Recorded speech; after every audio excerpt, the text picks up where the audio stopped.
We have started several new industries and expanded older ones, and his has enabled us to reduce imports to meet increased internal demands and to promote exports in certain sectors. Stop in this, as well as in building up of the defense potential. Our programs for the development of technical education have made a significant contribution. Stop in spite of the heavy weather into which these plants have recently run owing to a period of recession through which we are passing. Stop.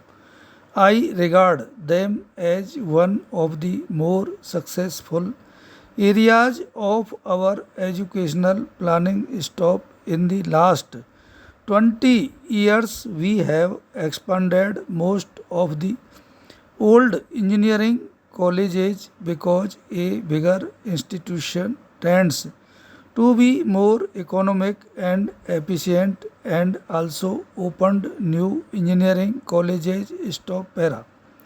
In the development of higher education, the essence of the strategy lies in creating through concentration of human and material resources a few centers of excellence where the highest standards possible are maintained.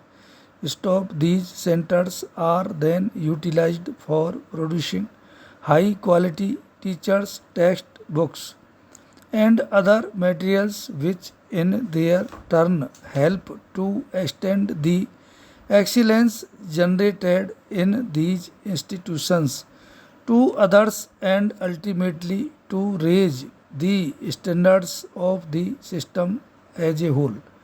Stop. The establishment of the Indian Institute of Technology is a good illustration of this process of improving standards in higher education.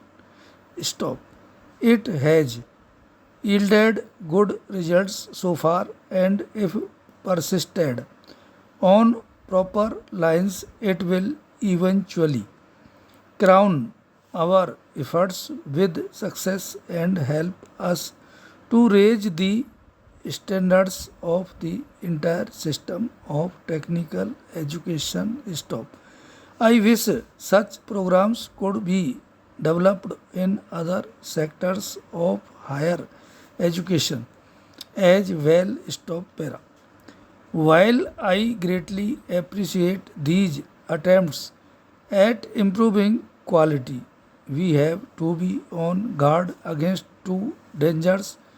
Stop. The first is to ensure that this pursuit of quality does not push up the costs to impossible levels. Stop. I concede the point that good education cannot be had without a cost, and that a nation which desires to have good education should also be prepared to pay for it. Stop. But research studies have shown that the converse of this statement is not necessarily true. Stop. Very often, institutions where the cost per student is high show a poorer level of attainment than some others where the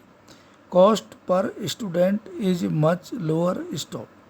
It cannot therefore always be argued that an education which costs more is necessarily better. Stop. What often happens in practice is that costs of education mount up for reasons other than those of qualitative improvement, snobbery, lack of proper planning, or the adoption of obsolete techniques.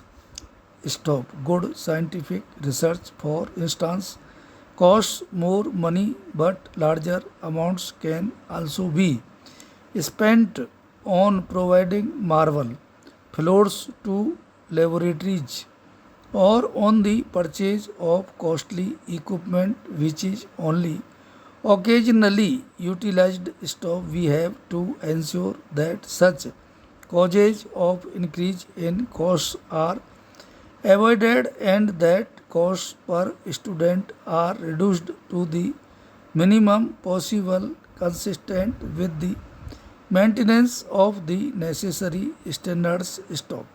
This will be possible through the adoption of modern scientific techniques, better planning, and greater human effort. Stop. The institutes should not be satisfied merely by maintaining the highest standards. Stop. They should also evolve techniques to avoid waste, to make the best use of all available facilities, and to reduce costs to as low a level as possible. Stop. This is an important aspect of the problem which I commend for your serious consideration. Stop.